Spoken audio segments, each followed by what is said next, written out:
This episode of the Long Run Podcast is sponsored by Skechers.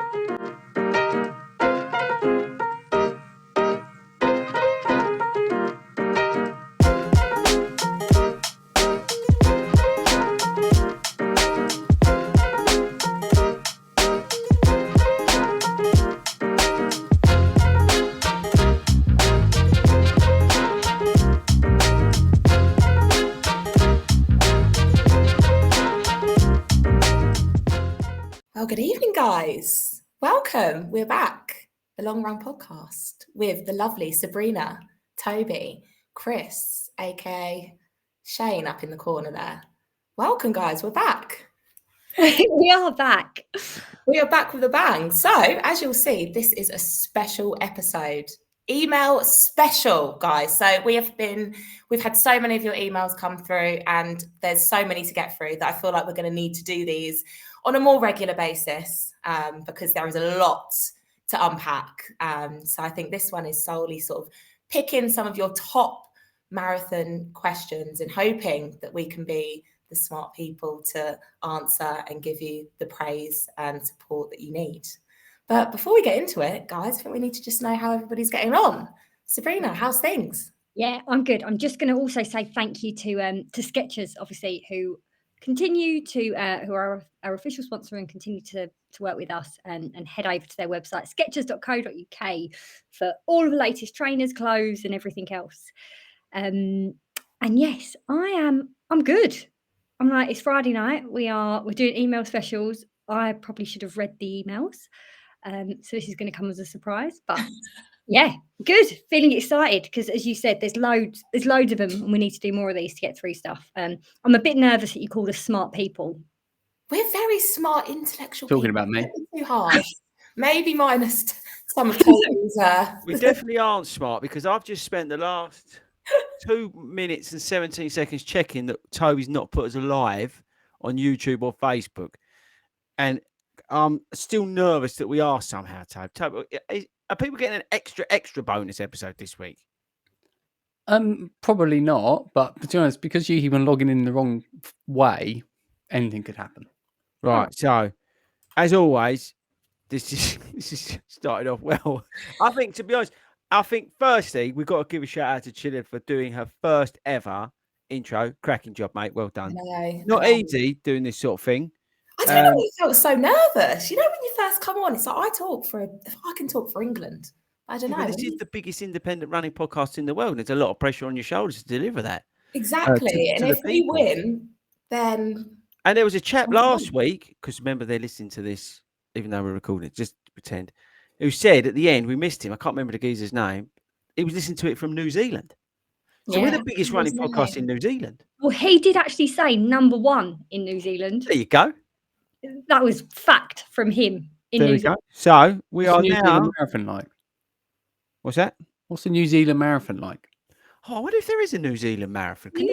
How do they email in it, guys? FORDYRUNS.com/long run. Can you let us know? Now, I've been to New Zealand, and it's a cracking place. I mean, I was there. I went North Island, South Island. I went to what's the other place around there? Anyway, not Australia. But anyway, it was. I mean, genuinely one of the most beautiful places I've ever been to. Where were you? The South or the North Island? Both. I did both. Both. So I started up top and then came down. But it was just the most amazing place. The people were incredible. And it was the sort of place where, you could feel like you could leave your front door open and let your kids play without like 18 people coming in and robbing you blind. It was that sort of vibe about it. It was really nice. I'd recommend anybody to go out there if you can, or if you are listening to this in New Zealand, thanks very much. But I really like New Zealand a lot. I've got my All Blacks t-shirt in. Maybe I could wear that one week instead of my marathon tops that I've been wearing. Who gave you that? I actually brought that myself out there. I did send someone to New Zealand to get it for me this time around. I actually got that one myself.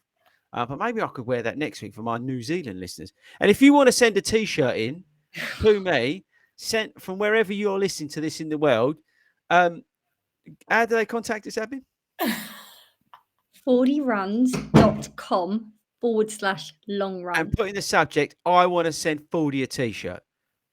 and then we'll figure it out from Or where. I'm going to send Speaker a t-shirt. That works as well. No, don't send Speaker a t-shirt. Oh, it depends on what size they send. Because if it's a medium, I'll have it. I like a large because I like to grow into mine.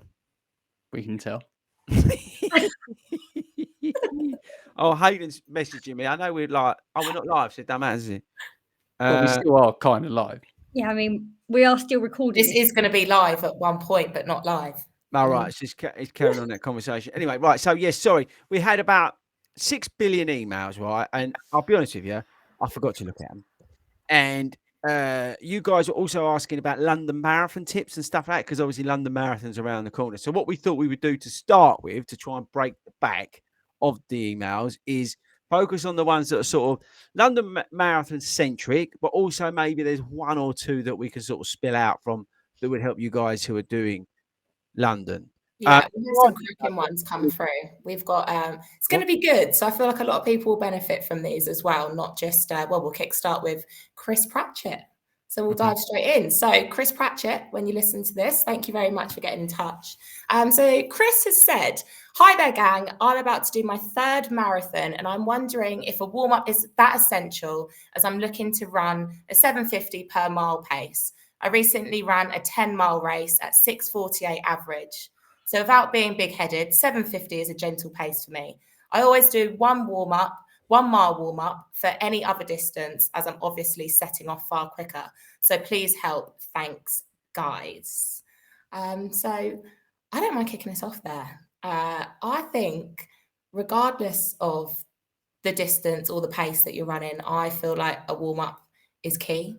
I'll always do a warm-up, regardless if it's a sort of, well, mainly for races. I'd always try and get at least a mile in.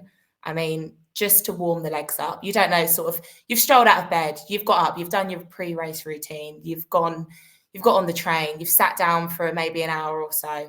It's just about freshening up the legs and just seeing how you feel, because who knows, you don't know what you're going to feel like when you actually start the race, whether you're going a certain pace or not. I think it's always key to get one in.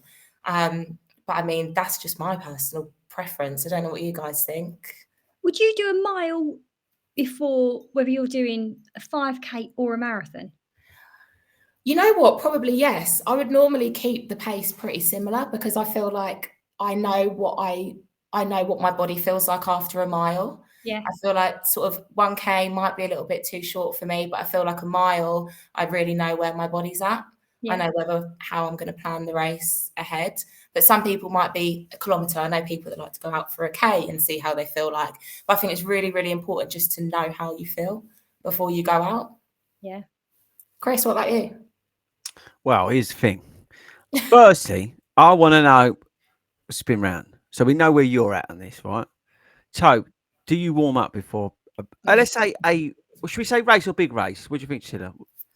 Race will do. Okay, so it would depend what I'm doing on that race. If you're going for something which is sort of a higher effort, then yes, I would. If I'm not going for a higher effort, I don't always, which isn't necessarily the right answer. I would always recommend probably doing a warm up. But yeah, that's the way I sort of do it. I know the answer to the next person's Abin. It's like, have you ever seen her in a hat? No. Have you ever seen her do a warm up? No. Have you ever seen her do karaoke? No. It's like the 3 things that we need to accomplish, right? Firstly, the hat wearing. Secondly, the warm up. Thirdly, the karaoke. Which order are you going to do them in? I mean, the warm up I should do. So, coach's hat on. Yes, Chris Pratchett, you should definitely do a warm up, right? Because it's important to get your muscles, like, you're warm, take it easy, get yourself going, right? To the point you know how you feel. Do I? No, I'm terrible. And we all know about my pacing. It's awful. I go out, my tactic is go as fast as you can for as long as you can and hope for the best, right? That's as much as you get from me. You literally said that today as well. That is a real preach. But you should do a warm up.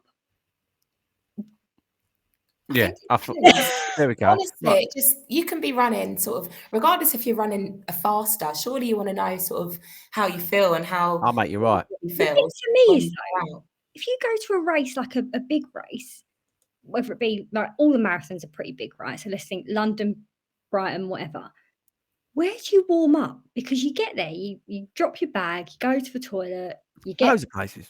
yeah, but where are you going to run a mile in Greenwich Park? Right. So, okay. Come on. Look, let's go back a step because I threw it back out. So I never used to, but now I do. There's a couple of reasons. One, I'm getting a little bit older, and I feel like I need.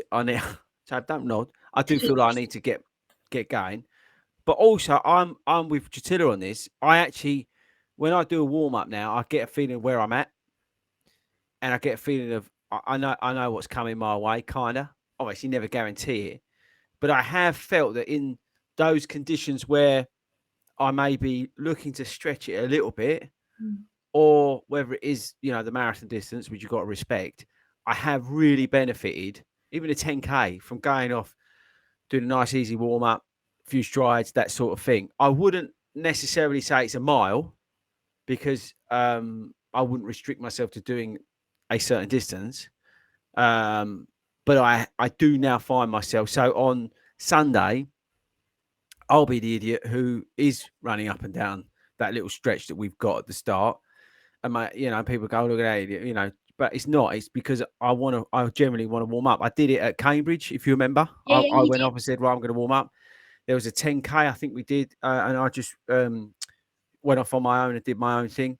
I now got in the habit of doing it, and I have actually found a benefit from doing it. And I think you nailed it. Just to get it in terms of where I'm at and where I'm feeling it. Also, it sounds funny, but is my kit on right? Is my laces tied up the way I want them? Because you get all that from doing that sort of warm. You get a feeling of that sort of stuff. Am I happy with this? Am I happy with that?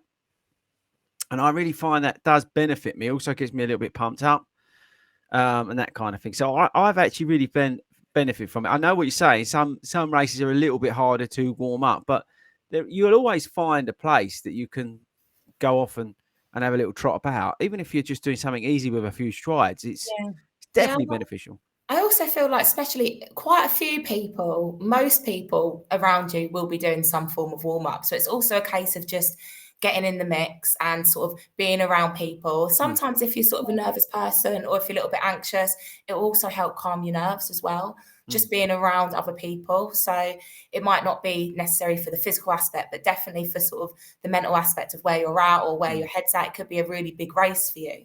So just being around other people that feel the same. I tell you the things I don't like about warm up when they do those mass warm ups. I've got less than 0% interest in that. I find that really annoying and a complete waste of my time. Although people do benefit from it, but I wish that the geezer would just shut up and get on with the race. Do you know what my issue is with But, those? but it works for a lot of people. Sorry, admin. No, don't say sorry. I jumped in over you. My issue with those is sometimes I don't think they're run by people that actually know what they're about to get themselves into. So I think you've got these people up there leading a warm up that have probably never run the distance we're all about to go and do in their lives. They're doing certain things that I wouldn't, as a coach, suggest you do to warm up before They're usually qualified PTs. In fairness to them, they are all right. They're not cut but they are most of the time certain stretches static when people have been stood in the cold for 40 minutes in a pen, right? And you are cold. Doing those stretches not going to benefit you. You could potentially pull something. You're better warming yourself up. The stuff I've seen is quite dynamic, which, in fairness to them, that I get why they're doing that, but I just find that whole thing annoying. Someone's just being really upbeat and positive with loud music. I'm now at the point. I've been in the pen 3 hours. I'm cold. People are urinating up against my legs. I just want to get going. I think those mass ones, though, they also sort of, especially if you're sort of new to running, they can really help you sort of understand what you do, you want to do and what you don't want to do moving forward. So like joining them, you might think, why on earth are they making me do this? I feel confident enough now to go off and do my own things. I feel like I'll do it better. So I think especially for those early sort of stages, give it a go. Give it a good go. It could be really good and beneficial, but a lot of people will go off and do their own thing just because they've got their own sort of thing in place. I mate, you're right. Yeah, I think you made a good point. That's just me being miserable, right? I actually think that you will get something out of it if you're into that sort of thing. Yeah, there's no, denying that that's good. That's people. are doing good. But I, like you say, I prefer to go off and do my thing. Or if like it sounds funny, but like Great North Run's a great example. I've walked from my hotel to the start, which is a good couple of kilometers, right? I've got my bag. I put my bag in. I've done a few other bits. How much more do I need to do other than maybe a couple of strides and a little bit of switching on my mind about about to do a race?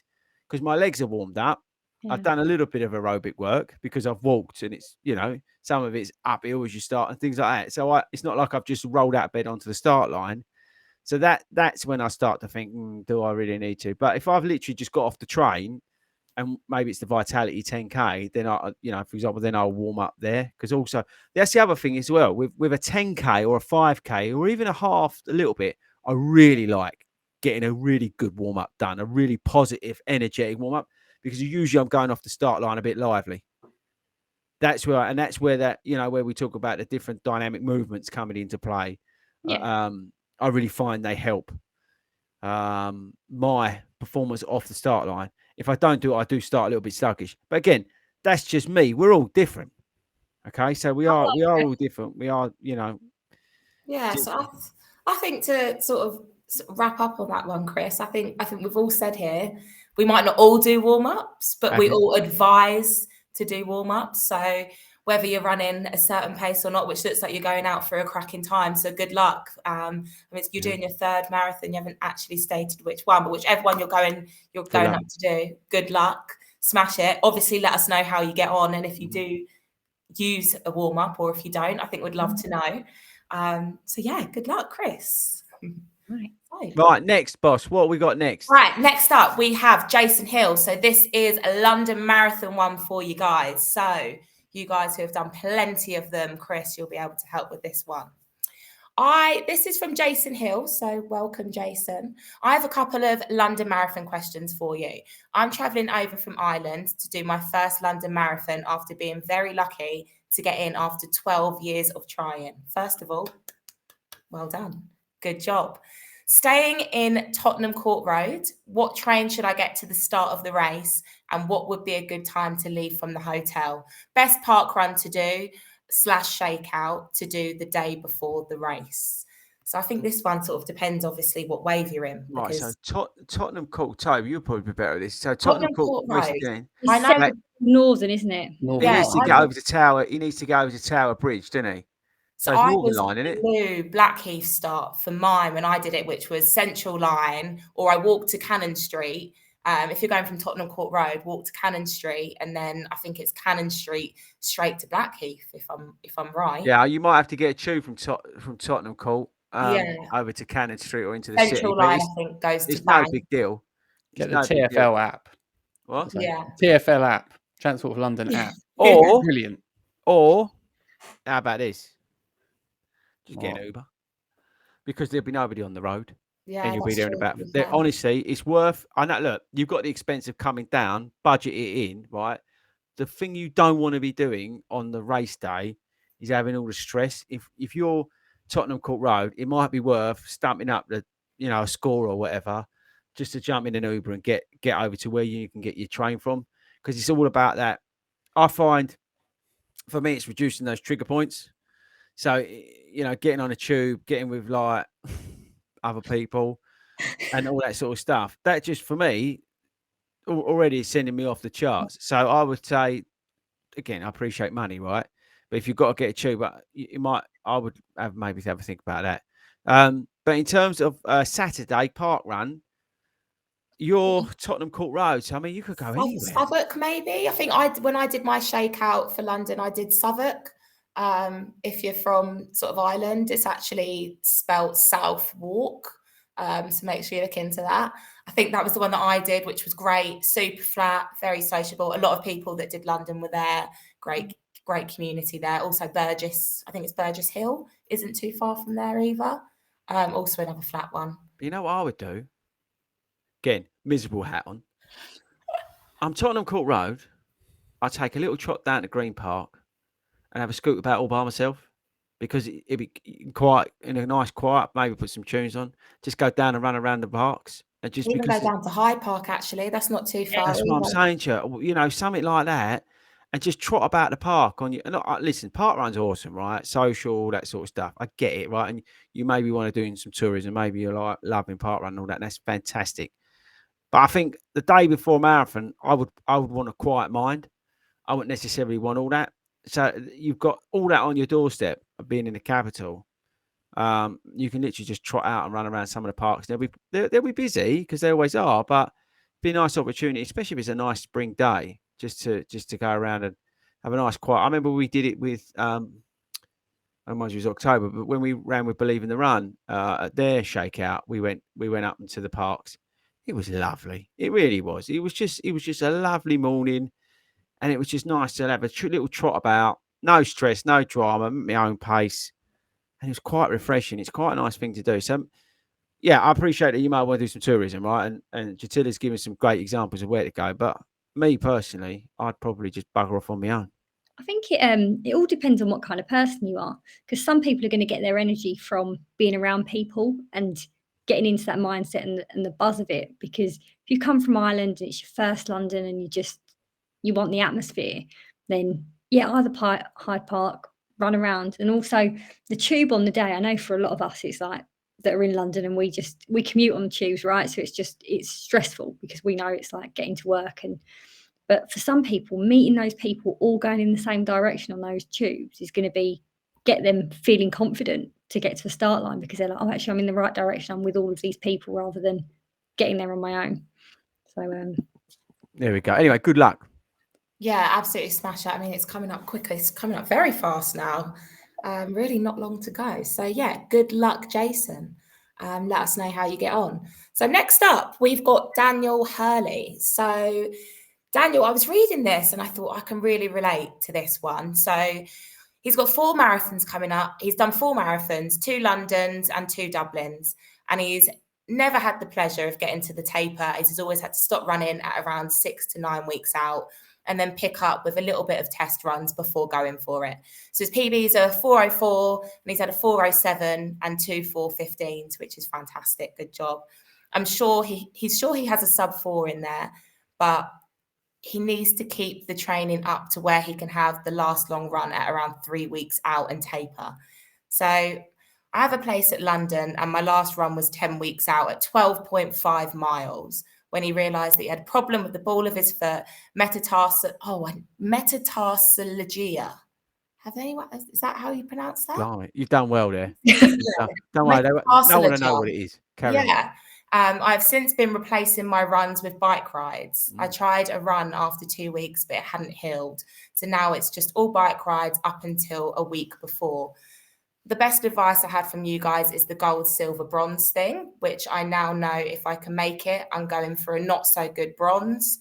It would be great to hear your opinions on the podcast.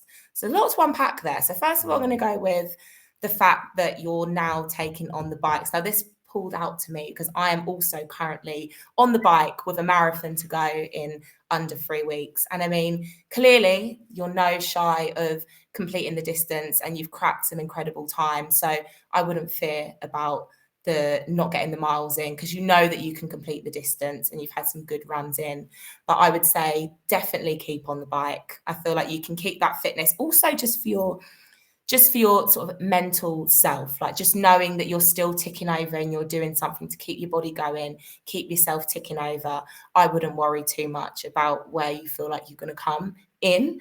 And it's good that you've already got those breakdowns in terms of like the bronze, silver, gold. I think it's definitely good to work out where you might place, where you might finish, or where your goals are going to be, instead of just thinking, I can't do this, I'm injured, the world's all going to come to an end. Because it's definitely not the case. So definitely keep with what you're doing. This is a perfect time to work on your sort of your strength work as well, just making sure that your core, your mobility, all of these things are in check, which we might tend to neglect as we go through marathon training. I know that one of the main things for me is I do neglect my strength. So definitely sort of picking up on the areas that you feel like you neglect. But yeah, what do you guys think, Toby? See, I think there's limited information there. So I think he's trying to nail if this is a constant problem, he's trying to nail down on what's causing that problem.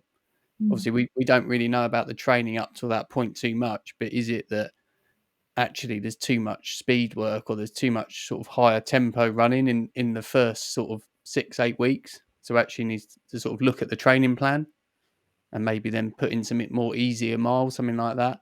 But it's quite hard to comment without knowing what was in that until then. But yeah, I think as an ongoing problem, it's just trying to nail down, maybe with a physio or something like that as well, what's causing the issues would be my comment. Yeah, Sabrina? Well, I was just going to say, actually, back to Toby, but you've been injured 6-8 weeks out from a marathon. So luckily I haven't, touch wood, had that issue. Mentally, how do you prepare for that though? Because I think that's part of it as well. He's like, I'm getting on the bike, I'm doing this stuff, but I know I can run in his head, he's going, I know I can run a sub 4. So what do you do?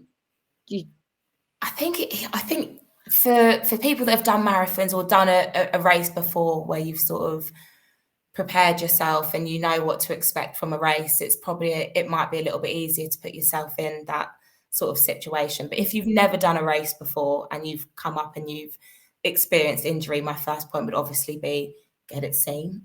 Because you don't know where your body's at. You have no clue what this new pain is. You don't want to put yourself through the stress leading up to it. But yeah, I would say definitely get it seen. But if you have run them before, you kind of know your body a little bit and you know when to pull back and you know when to potentially take things a little bit further. Well, I wish you more of luck, because to get to marathon day, to get to the start line feeling good is the main thing. So whether that's biking, whether that's doing a bit of running, whether that is doing your strength stuff, as you say, yeah, I hope he gets that sub 4. I know, it's literally on the cusp. His PB's 4:04. All right. Well, good luck. Next one, what have we got? Right, we are back in with Chris Reynolds. So, hi, Chris. Hi, I'm a long-time watcher of the live Friday show. Keep up the good work. Wondering which shoes to wear for my first mass participation marathon at London. I have the New Balance 1080 V12 with 60 miles on them, Asics Glider Ride V1 with 180 miles, and the Saucony Endorphin Pro 3 with 50 miles in them. All three are comfortable and have been used for long runs, so looking for some advice. I'll be going round slowly in about 5 hours. I'm just going to give this to the trainer king. Oh, Speedgoat. Because I think that's actually all Speedgoat shoes there. So I haven't got the New Balance, strangely. Yeah, but you had the New Balance and you couldn't get on with them. A long, I don't know what one they were, but a long time ago. Yeah. Yeah, you used to have the New Balance. Gisela, what shoes do you run in? I'm currently in the Nova Blast 3s. Okay. How'd you find them? I love them. Really? Yeah, I do. I really like them. Probably not for racing, but at the moment I'm looking for a bit more support just because of my ankle. What are you wearing at Boston? I was probably going to wear them, to be honest with you. They've only got around 30 miles in them. Interesting. It'd be nice and quick to get my t-shirt. Yeah. Do you feel cut? Yeah, so you don't ever switch out to a plated shoe, for example? No? No, I think I can't even remember what I wore for London, but they were definitely not the shoe I would wear now. I think I literally just put them on and run. I know the bare minimum about shoes. Would you consider running in a plated shoe? I would definitely give it a go, because I feel like now I'm at the point where I'm starting to understand shoes a little bit better. I think when I first started off, I would literally put on a pair of shoes and just run. I would run a race in some I can't even think what I wore in my first sort of half marathon race, a broke down pair of Nikes that I used to wear to work. So I think now that I'm getting a bit more understanding, I would probably definitely look into more plated shoes as well, especially for the distances that I'm going to be covering. So do you, sorry to grill you. So do you train in one pair only? I've got a mixture of pairs. I've got a mixture of pairs that I run in. I've also had what ones have I recently just been running in? Mainly the Nova Blast 3s, because I've got 2 pairs of those. I absolutely love them. But then I also had I can't even remember the names of them. I actually can't. I just literally just put on my favourite colour and run. So you base your shoe choice purely on colour. Oh, just depends how I feel on the day, really. Yeah. I like it. I think this is quite I refreshing. honestly do. Because, yeah, I think this is like you hear about all these plated shoes and stuff like that, but you'll be surprised. Like I still think like 80% of the runners out there, like you see it when I'm trotting around in London and they're all in their Brooks, but you see people who are just not in plated shoes or not, none of these new fashionable shoes. Obviously, you see the usual Herbert who's out for his lunch run and he's in his Vaporflies and he's like breaking his ankles. But in general, most people are. I don't think have converted or gone over to carbon or these plate shoes yet because they don't feel like one probably that they're quick enough, which is nonsense, or can justify the price, which I think is fair. But it's just interesting to hear, and it's quite refreshing actually that you're going to go and attack Boston, which you have to put down a proper time to qualify to get into, and you're going to be rocking out a non-plated shoe because you'll probably be there. I'm guessing not many people will not have carbon plates in that race, so that's quite cool actually. Yeah, Massive respect. Absolute not a clue. I mean, I might get a shock to the system when I do run it, and I'll be crawling to you for help after. No, I think right. I think it's a good call. I think what would be interesting, already thinking about the content we create now about this, is what would happen if we put you in some plated shoes. Yeah. I mean, I'd be more than up for it to do the tests. I'm telling you, because I honestly don't really notice any difference because I've never had a pair. So. Well, don't put any on until I'm there with a camera. Yeah. Okay. Right. So, what was the question again? So, let's get back to the point. So, Chris Reynolds, he has the New Balance 1080 V12 with 60 miles on them, the Asics Glider Ride V1 with 180 miles, or the Saucony Endorphin Pro 3 with 50 miles on them. He wants to wear one of those. Which one, basically? I would take mileage out of them. If he's just going to plod around like he said he would, take the most comfortable, that they feel the most comfortable now. Whatever shoe that is, forget the mileage on them. If he's not, going for a certain goal, that doesn't have to be time, but a certain goal, because that could be just to, finish with a smile on his face. I don't know. If he's literally, I think he said he's just plodding around or whatever it was. Then I would just pick the one that is the most comfortable that you put on and you go, you know what, these just feel like I could run forever in them. Whatever one it is out of those three is, I wouldn't necessarily pick one based on mileage or the fact it's got a carbon plate or a stack height or anything like that. I'd purely base it on what's the most comfortable. I think it also goes back to what we were talking about last week in terms of like what our top tips are. And like we did there. But like, be comfortable as well. Like, be comfortable. Don't change too much. Yeah. Just be happy and 100%. in what you've got. 100%. Right, next.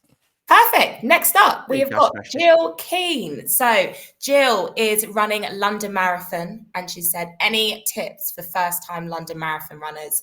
Would be good to get some tips in the next few weeks. Pitfalls, things to remember, things to be aware of. Thanks. Love listening on my long runs, Jill. Brilliant. Okay, right. Well, Jill, a couple of things. Firstly, go onto the YouTube channel. There's about 6 million videos I've done on it. There's the stuff that you need to pack in your bag. There's race day tips and all that sort of stuff. There's quite a bit of content on there. We've also got a video which is like the course broken down. It's like a 2-minute video and it's the course broken down, landmark to landmark, which we spoke about before in terms of breaking the course down and things like that. But I think there's a few things, but let's spin around and find out what everyone else thinks. And I'll mop up what anybody else forgets. Admin. Take an old jumper for the start line. It can get cold out there when you're waiting because you'll get there early. You'll be in the park, even if you're in your pen waiting, and then you walk round to the start. So my top tip is make sure you've got a jumper, keep yourself warm. The worst thing is to get to the start and be freezing, shivering, because it can be cold. Even if it's a lovely spring day, that morning in April can be crisp. So have a jumper, and even if you take it off as you're going over the start line, don't feel like the first charity bin you see, you've got to chuck it in there. Don't.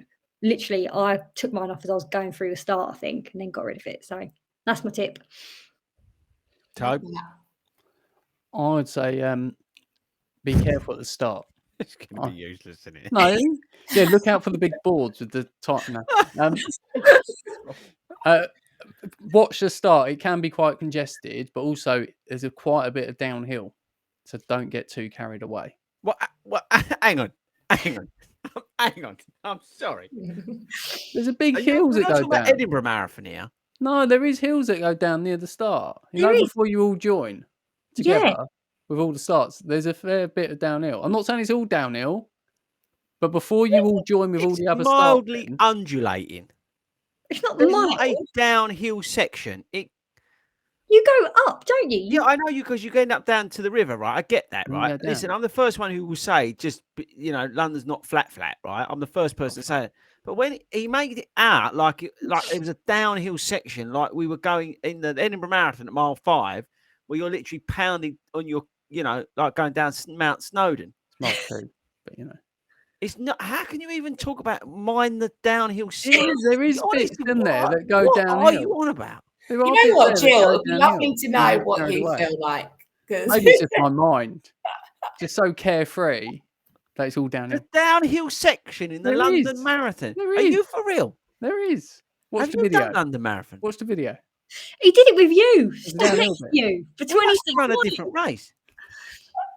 I get what he's saying in terms of there's some undulation in the first 3 miles, right? Yeah, there is. And you do come down a little bit when you join everybody else at When mile everyone 3. joins and together, you it's- go down a big hill. But that's not a big hill type. It's not like the Newcastle when you jump onto the South Shields on the beach. That's a downhill section. What you're honestly, what are you talking about?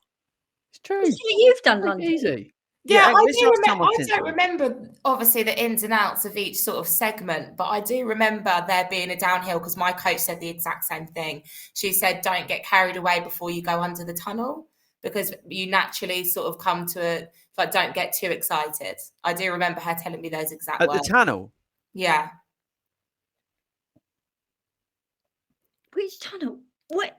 I feel like I've not run London based on this conversation. I'm like, where was Am I? I thinking about a different race? That's where where you're heading big half. You've got that as you come through, and it's not really a tunnel, but you've got the bits by embankment. I remember her saying to me, as you approach, and you don't get carried away with the downhill, like take it easy, like don't get too excited. Look, right. I'm exaggerating a I little need bit. to go and watch this video. I'm exaggerating a little bit. There is, I know the exact bit that he's talking about, right? Yeah. And it is a little bit wavy, let's call it. No, it is rolling. Yeah, it's rolling. But it's not miles. like if you was doing Chelmsford or something like that, where it's a little bit rolling, okay? It sort of moves about a bit, and then you do come down a little bit at mile 3. I get, but I wouldn't class that as a downhill section.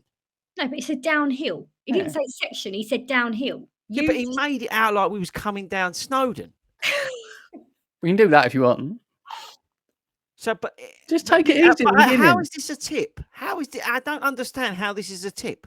What's this got to do with anything you're talking about? Because you got to take it easy at the beginning because you don't want to wear yourself out. Okay, right. and So going let's too hard. let's quantify his point. What he's saying is, in the first 3 miles, don't go nuts.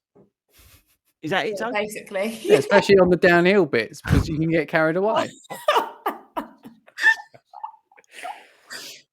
Oh. This is important consumer advice. No, I'll make you right, Tab. This is why we're award winning. I'll make you right. This is valuable. This is valuable information. You're in such a wind-up mood today, aren't you, Toby? It's that KFC you had. Not me, no. I'll never wind people up. Right. Well, let's move swiftly on. I'm going to jump in here with mine, which is to make sure that you read the information that is given to you prior to the day of the race. Now, it's always easy to see that information comes up in your inbox and you think, oh, I'll read that later. And it comes closer. Who does that? I can see everyone laughing. I just thought of something, right? Today, and I'll make you laugh, right? Today, the guy asked me about some information about a race we're doing at the weekend. And I deleted it, right? And I then said I found it and I put it up in the group. And then I realised 2 hours later, the information I put up was from 2022. I totally the wrong time and everything on it. It was me for the information. I said, you've got the email with the information on it. You need to dig it out. And I actually went through because I have a chain, but I don't have the attachment. I said, the email was on this date, right? So I gave him the date of the email and who sent the email and said, you need to find this. He comes back with some information. I didn't pay any attention to it because I thought, well, I'll read that later. And then I get a message saying that's last year's information. Oh, no. So you made a really good point. Just check it's not last year's. Yeah, so that's definitely a key point. But check the race information and make sure that it's in date if you're getting it from Chris, because there will be Oh, nothing brilliant. worse than turning up to a completely different start line, completely different time, completely different location. I forgot about that. That's quality. That was a good one for a Friday morning. But I tell you what, though, it is actually a really good point.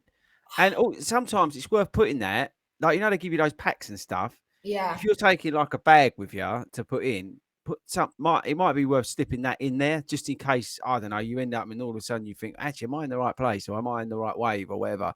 If you've got it, I know a lot of it's on your phone now, so make sure you've even got it on your phone.